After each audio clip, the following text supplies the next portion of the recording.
முதல் வாசகம். நாடெங்கும் வழக்கு காரணமாய் இருக்கும்படி என்னை பெற்றாயே. இறைவாக்கினர் எரேமியா நூலிலிருந்து வாசகம். அதிகாரம் 38, இறை திருவசனங்கள் 4 முதல் 6 மற்றும் 8 முதல் 10 முடிய. அந்நாள்களில் தலைவர்கள் அரசனை பார்த்து, இம்மனிதன் கண்டிப்பாய் சாக வேண்டும், ஏனெனில் இவன் இவ்வாறு பேசி இந்நகரில் எஞ்சியுள்ள போர் வீரர்களையும் மக்கள் அனைவரையும் மனம் தளரச் செய்து வருகிறான். இந்த ஆள் இம்மக்களின் அழிவை தேடுகிறானே அன்றி நலனை தேடுவதில்லை என்றார்கள். அதற்கு அரசன் செதேக்கியா, நன்று, அவனை உங்களிடமே கையளிக்கின்றேன், ஏனெனில் உங்களை பகைத்து கொண்டு அரசனால் எதுவும் செய்ய இயலாதே என்றான். எனவே அவர்கள் எரேமியாவை பிடித்து காவல் கூடத்தில் அரச மகன் மல்கியாவுக்கு சொந்தமான பாழுங்கிணற்றுக்குள் கயிற்றில் கட்டி அவரை கீழே இறக்கிவிட்டார்கள். அக்கிணற்றில் தண்ணீர் இல்லை, சேறு மட்டுமே இருந்தது. எனவே எரேமியா சேற்றுக்குள் புதைய தொடங்கினார். எபேது மெலேக்கு அரண்மனையில் நின்று வெளியே சென்று அரசனை நோக்கி, என் தலைவரே, என் அரசரே, இறைவாக்கினர் எரேமியாவை பாழ்கிணற்றில் தள்ளியதால் இம்மனிதர்கள் பாவம் செய்தார்கள். அவர் அங்கு பட்டினியால் மடிந்து போவார், ஏனெனில் நகரில் அப்பம் ஏதும் கிடையாது என்று கூறினார். அதை கேட்ட அரசன் எத்தியோப்பியரான எபேது மெலேக்கை நோக்கி, உன்னோடு 3 பேரை இங்கிருந்து கூட்டிச் செல். இறைவாக்கினர் எரேமியா சாவதற்கு முன்பே கிணற்றில் நின்று அவரை தூக்கிவிடு என்று கட்டளையிட்டான். ஆண்டவரின் அருள்வாக்கு. இறைவனுக்கு நன்றி. பதிலுரை பாடல். திருப்பாடல் 40. பல்லவி. ஆண்டவரே, எனக்கு உதவி செய்ய விரைந்து வாரும். ஆண்டவரே, எனக்கு உதவி செய்ய விரைந்து வாரும். நான் ஆண்டவருக்காக பொறுமையுடன் காத்திருந்தேன். அவரும் என் பக்கம் சாய்ந்து எனது மன்றாட்டை கேட்டருளினார். ஆண்டவரே, எனக்கு உதவி செய்ய விரைந்து வாரும். அழிவின் குழியிலிருந்து என்னை அவர் வெளிக்கொணர்ந்தார்.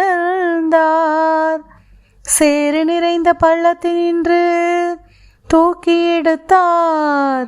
கற்பாறையின் மேல் நான் காலூன்றி நிற்கச் செய்தார். என் காலடிகளை உறுதிப்படுத்தினார். ஆண்டவரே, எனக்கு உதவி செய்ய விரைந்து வாரும்.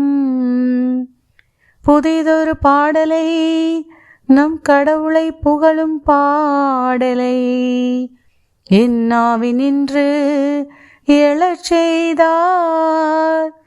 பலரும் இதை பார்த்து அச்சங்கொண்டு ஆண்டவர் மீது நம்பிக்கை கொள்வர். ஆண்டவரே, எனக்கு உதவி செய்ய விரைந்து வாரும். நானோ ஏழை எளியவன், என் தலைவர் என் மீது அக்கறை கொண்டுள்ளார். நீரே என் துணைவர், என் மீட்பர், என் கடவுளே, எனக்கு துணை செய்ய விரைந்து வாரும். ஆண்டவரே, எனக்கு உதவி செய்ய விரைந்து வாரும். இரண்டாம் வாசகம். நமக்கு குறிப்பிட்டுள்ள பந்தயத்தில் மன உறுதியோடு ஓடுவோமாக. எபிரேயருக்கு எழுதப்பட்ட திருமுகத்திலிருந்து வாசகம். அதிகாரம் 12, இறை திருவசனங்கள் 1 முதல் 4 முடிய.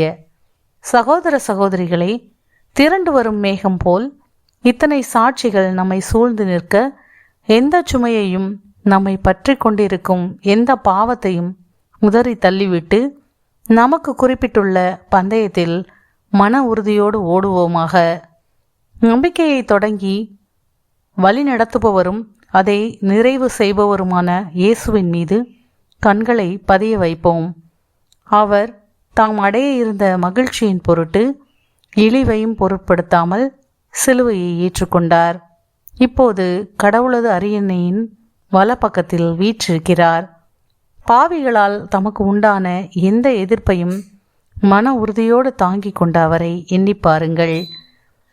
அப்போது நீங்கள் மனம் சோர்ந்து தளர்ந்து போக மாட்டீர்கள். பாவத்திற்கு எதிரான போராட்டத்தில் இரத்தம் சிந்தும் அளவுக்கு நீங்கள் இன்னும் எதிர்த்து நிற்கவில்லை.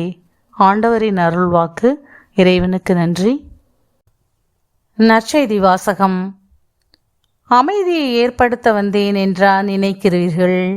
இல்லை, பிளவு உண்டாக்கவே வந்தேன். லூக்கா எழுதிய தூய நற்செய்தியிலிருந்து வாசகம். அதிகாரம் 12, இறை திருவசனங்கள் 49 முதல் 53 முடிய.